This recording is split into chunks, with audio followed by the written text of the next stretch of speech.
नमस्कार दोस्तों, polytechnic study centre में आपका फिर से एक बार स्वागत है। तो हम अपना नया वीडियो लेकर आ चुके हैं जो कि हमारा एरिया का दूसरा यहाँ पर हम लेक्चर पढ़ने जा रहे हैं। यहाँ पर हम क्वाड्रिलेटरल के बारे में जानेंगे और जितने भी डिफरेंशिएट करा गया है क्वाड्रिलेटरल को, जितने भी टाइप्स में, उन सबको हम एक एक करके देखेंगे।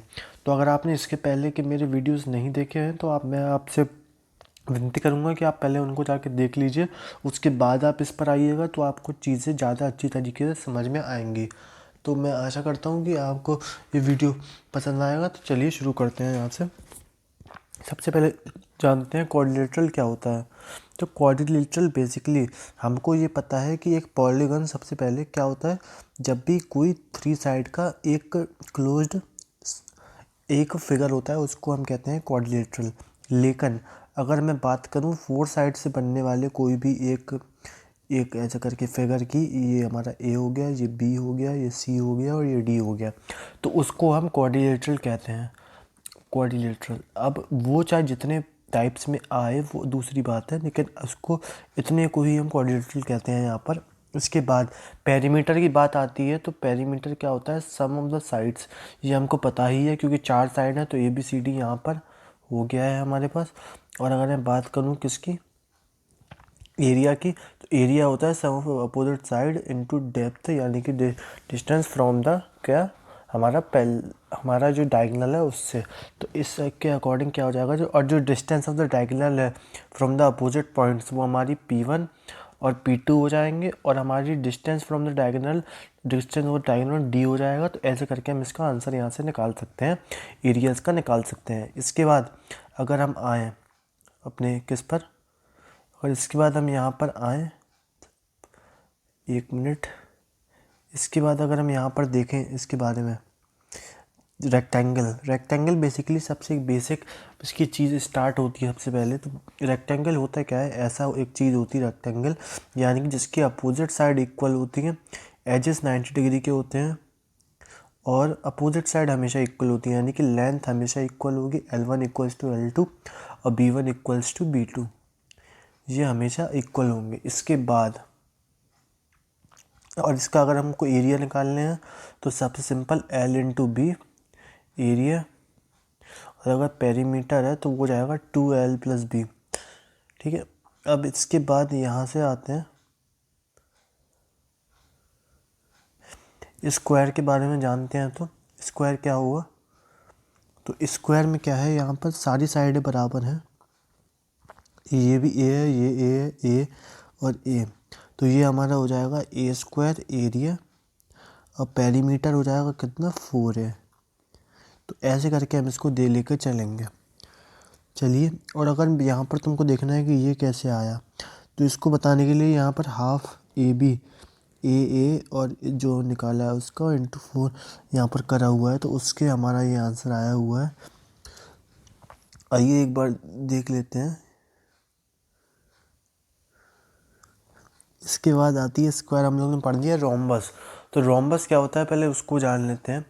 रोम्बस की कुछ प्रॉपर्टीज होती हैं जिसको आपको जानना अभी ज़रूरी नहीं है क्योंकि अभी चीज़ आई नहीं है, लेकिन इसमें होता क्या है कि हमारे एजेस 90 डिग्री का एंगल बनाते हैं अपोजिट, और एक तरीके से इस स्क्वायर का एक फॉर्मेट होता है अलग तरीके का। इसमें भी सारी साइडें इक्वल होती हैं, लेकिन इसकी जो डायगोनल्स होते हैं वो अनइक्वल होते हैं। तो इसका पेरीमीटर कितना हो जाएगा, 4 है, क्योंकि वही है, सारी साइड इक्वल है तो 4 ही होगा, या फिर 2 ऑफ D1 का स्क्वायर प्लस D2 का स्क्वायर, और या फिर इसका क्या हो सकता है हमारा D1 इंटू D2, जो कि हमारा वही है डायगोनल से दूरी, डायगोनल के हाफ जो होता है उसकी दूरी, और इंटू हाफ कर देंगे हम, तो यहाँ से हमारा इसका आंसर आ जाएगा। तो ऐसे करके हम इसको निकालते हुए चलेंगे पूरे पे, ऐसे करके हम इसको देखेंगे। यहाँ पर ट्रिपेजियम काफ़ी एक इंटरेस्टिंग चीज़ होती है। ट्रिपेजियम अगर आपको अपने दिमाग में इमेजिन करना है, कुछ याद नहीं आ रहा, तो सीधे तुम याद करना उल्टी बोट, यानी कि उल्टी नाव। नाव को हम कैसे बनाते हैं, हमेशा ऐसे बनाते हैं, ऐसे करके एक नाव बनाते हैं। इसको तुम उल्टा करोगे तो क्या हो जाएगा, ये एक सेकेंड, इसको तुम उल्टा करोगे तो कुछ ऐसा बनेगा। यही हमारा ट्रिपेजियम होता है। ठीक है, और ये ट्रिपेजियम में क्या चीज़ होती है, ये हो जाएगी ए और ये बी, तो हमारा, और ये हमारी h हो जाएगी हाइट, जो कि यहाँ से भी h हाइट ही होगी। तो इसके बाद एरिया कितना हो जाएगा हमारे पास, एरिया हो जाएगा half of A B, A plus B, यानी sum of opposite side into height.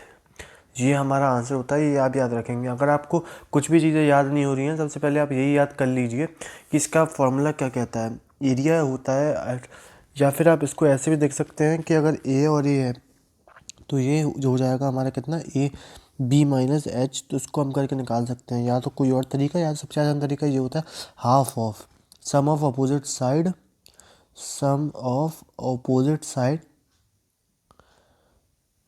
Into height करके हम इसको निकाल सकते हैं। चलिए अब बात आती है किसकी, पैरेललोग्राम की। और सीधी बात है, हमको एरिया तो हमको पेरीमीटर तो पता ही है क्या होता है। पेरीमीटर क्या होता है, सम ऑफ ऑल साइड्स। तो अगर ये ए है, ये डी है, ये सी है, ये बी है, तो A plus B plus C plus D हमारा हो जाएगा ये। तो ऐसे करके हम इसको निकाल सकते हैं, ये हमारा यहाँ पर चीज़ें हो जाएंगी। अब आगे हम देखें पैरेललोग्राम को। तो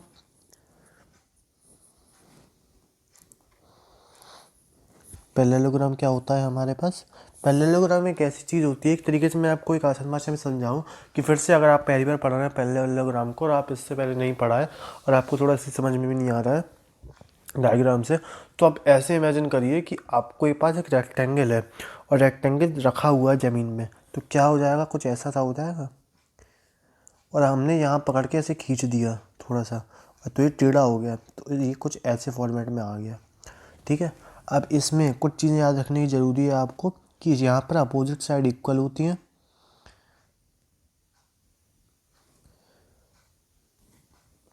और इसके अपोजिट एंगल बराबर होते हैं, और इसके ये वाले एंगल का सम 180 डिग्री होता है। ये वाले, अगर ये x है तो ये हमारा x हो जाएगा, अगर ये y है तो ये भी y हो जाएगा, और x प्लस वाई यहाँ पर 180 डिग्री आएगा। ये कुछ प्रॉपर्टीज होती है, लेकिन अब एरिया पेरीमीटर की बात कर रहे हैं तो वही A plus B plus C plus D होगा, लेकिन इसके अपोजिट इक्वल है, तो 2 ऑफ ए प्लस बी हो जाएगा, बेस इंटू हाइट हमारा इसका आंसर हो जाएगा इसके एरिया का। तो ऐसे करके हम इसको निकालते चलेंगे। तो मैं आशा करता हूँ कि आपको ये चीज़ें इतनी समझ में आई होंगी, समझ में आ रही होंगी। अगर आपको आगे देखना है, मैं एक बार फिर से समझा देता हूँ आपको क्या क्या चीज़ें थी। अगर आप बताएं तो मैं इसकी ट्रेपेजियम की कुछ चीज़ें, पैरेललोग्राम की कुछ चीज़ें भी बता देता हूँ आपको। तो पैरेललोग्राम क्या होता है एक बार फिर समझ लो। यहाँ पर मैंने एक ऐसा करके एक फिगर लिया, ये इसके यहाँ पर अपोजिट इक्वल है,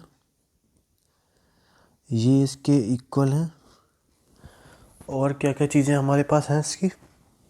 सबसे पहले हम देखेंगे, और इसकी अगर ये हमारा 60 है तो यहाँ से हम सब निकाल सकते हैं, A to Z सारी जितने भी हमारे एंगल्स हैं, जितनी भी चीज़ें हैं वो सब निकाल सकते हैं हम। सबसे पहले हम क्या देखेंगे, अगर ये 60 है तो ये 60 हो जाएगा, और ये 120 तो ये भी हमारा 120 हो जाएगा।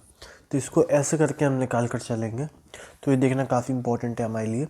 तो आप ऐसे करके इसको देख सकते हो, और आप वीडियो आप देखिए, आगे के लिए वेट करिए। थोड़ी छोटी छोटी वीडियो मैं ला रहा हूँ जिससे आपको समझने में दिक्कत ना हो, आपका टाइम स्पेंड, क्योंकि लोगों का टाइम स्पेंड आजकल बहुत छोटा होता जा रहा है, इसलिए मैं चाहता हूँ कि आप वीडियो छोटी छोटी देखें और कम कम देखें, और लेकिन आप जो भी देखें वो आपको ढंग से चीज़ें याद रहें और समझ में आए, इसीलिए मैं आपके लिए लेकर आया हूँ।